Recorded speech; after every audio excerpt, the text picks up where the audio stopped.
everybody, Ishmael Kolya is your realtor, associate broker with eXp Realty, and the team leader for the team of experts.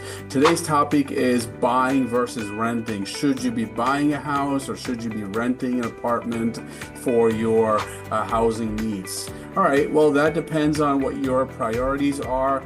Number one, let's talk about pros and cons of buying a house. The pros of buying a house are you're building equity. That means all of the money that you pay every month is not being thrown away, quote unquote, as it is in a rental situation. Some of that goes into the property as savings. Secondly, appreciation. Real estate values always go up in the long run. Yes, there may be some small fluctuations in the market from time to time, but if you take a longer picture, if you step back and look at a 30-40 year history of real estate, house prices always go up. That means a house that you buy for $500,000 today, you're more than likely to sell that house for $600,000, $700,000, $800,000 5-10 years from now. Stability. When you have your own house, there's stability of housing. You don't have to worry about your landlord canceling your lease or raising your rent substantially. So there's stability. Customization. You can customize the house. You can paint it the way you like it. You can renovate the kitchen to your liking and so forth. You can add an addition with obviously proper permits and so forth. And by the way, there are tax benefits. The mortgage interest that you pay to the mortgage company, as well as property taxes that you pay to the town, may be tax deductible. If it's a multi-family house, you have a two-family house where you're living in one of the apartments and you're renting out the other apartment, there may be additional tax benefits on the renovation money that you spend. For example, you spent money to buy a new stove for the tenant's apartment. You spent money to paint the apartment for the tenant. So there are tax benefits. What are the cons of buying a house? They're high upfront costs. You need substantial amount of money in order to get into a property, such as down payment and closing costs. And by the way, check out the video that I put out a little while ago regarding the amount of money that you need to buy a house, including the money for down payment and closing costs. What are the other cons, if you will, or negative aspects of owning a house? You've got to maintain it. It's your responsibility, right? So you've got to shovel the snow. If the toilet starts to leak, there is no super for you to call. You are the person that's going to have to fix it, learn how to fix it, or pay somebody how to fix it. There's less flexibility when you own a house. That means you can't just decide to move from an area overnight.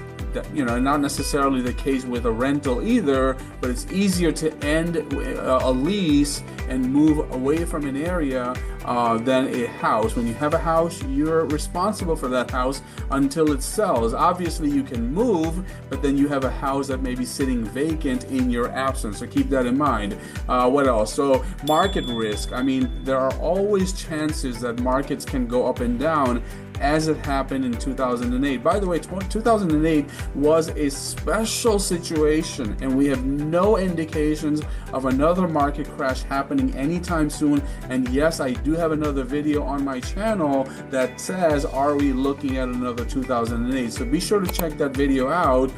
So there are always market risks, right? What happens, God forbid, there is a nuclear explosion at a nuclear plant that happens to be down the road from the house that you own? Real estate prices would certainly be affected if that were to happen. So there's always a market risk when you own a house, which may not affect you so much in a rental situation. If the market crashes or something happens in your area and prices go down, if you're a tenant, it doesn't really bother you so much. You can certainly move, but you certainly won't be taking a financial loss.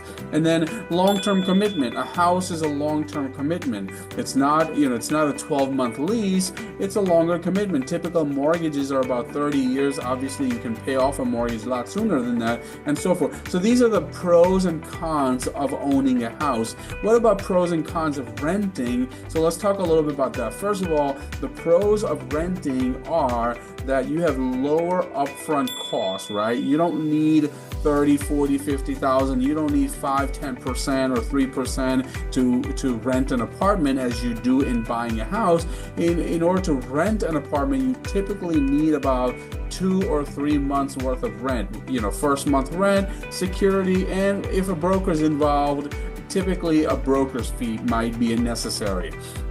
What else? You have flexibility. You can decide to move whenever you like, as long as the lease is up or the landlord allows you to terminate the lease. So it's easier to move for a job or school or lifestyle changes and so forth. Maintenance, you don't have to worry about the maintenance. If the toilet's leaking, that's not necessarily your responsibility. You can call the landlord and let them know, or the super and so forth. Typically, shoveling the snow is not your responsibility and so forth. Predictable costs, you know exactly how much it's going to cost you every month. Your rent is fixed, right, until the lease is up, and when the lease is up, obviously the rent can go up. But in a housing situation, you could be looking at a high gas bill, you could be looking at a high water bill, whereas in a house, the water and the gas may be included, and so your costs are predictable on a monthly basis. And the next thing is access to amenities. Many rentals may offer amenities such as gyms, pools, and so forth, right? So keep those in mind as in terms of the benefits of pros of renting. What are some of the cons or negative aspects of being a renter? No equity. You're not saving anything. The $2,000 rent that you pay is going away down the drain, as they say. All $2,000 are gone to the landlord. Nothing is added to your pocket or for you to save as it is in a house. When you pay a mortgage, some of that goes into the house as a savings. Rent increases, so over time rents will go up, and rents have gone up tremendously over the last 4 or 5 years, especially here in New York City, where a studio or one bedroom may go for as around $2,500, more or less, depending on the area. Limited control. So when you're renting an apartment, you don't always get to exercise control over your life. You may have to get permission in order to get a dog or a cat. You may have to get permission from the landlord if you want to paint the walls, and certainly renovating the kitchen and so forth. First of all, would you be spending your own money to renovate someone else's property? And secondly, even if you do choose to spend that money of yours, you may have to get permission from the landlord. Next thing is less stability.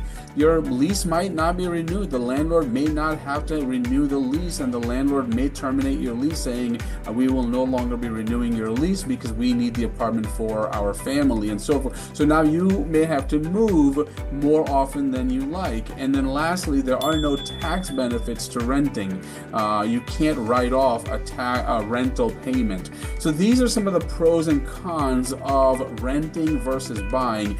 In general, buying is better than renting for most people. Now, you may have a special situation where renting makes more sense, but for the most part, you want to be an owner, even if you don't plan to live there too long. I recently spoke to 2 nurses, a couple, and they said, well, we don't want to buy because we plan to move from this area in a couple of years. I said, well, in those couple of years, their rent is $4,000, by the way. I said, in those 2 years, you're going to pay $48,000 in rent. That's a lot of money to throw down the drain, right? So why don't you buy a property? And by the way, in those 2 years, if you buy a 2-family property, secondly, the tenant is going to be helping you pay some of that mortgage. So now, in a purchase situation, not only are you not a tenant, you are an owner, but you now have a tenant of your own that's helping you pay your mortgage. So think about benefit on top of benefit. But I told them in those 2 years, the property will have gone up substantially. In the United States, properties typically appreciate around 5 to 6% per year in the New York area. And since COVID, properties have actually appreciated 10 to 15% per year. That means an $800,000 property would appreciate roughly $100,000 in 1 year. That means if you buy an $800,000 property today, in 2 years, it might be worth $1 million, right? So if this couple were to move from this area in 2 years and they decide to sell, they certainly are not going to lose money. They're going to walk away with roughly 15% appreciation per year over those 2 years. But I told them, you may decide to move but not sell the property. You can continue to own the property and completely rent it out and go to another state and buy a property for you to live in. So overall, for most people, buying does make more sense instead of renting.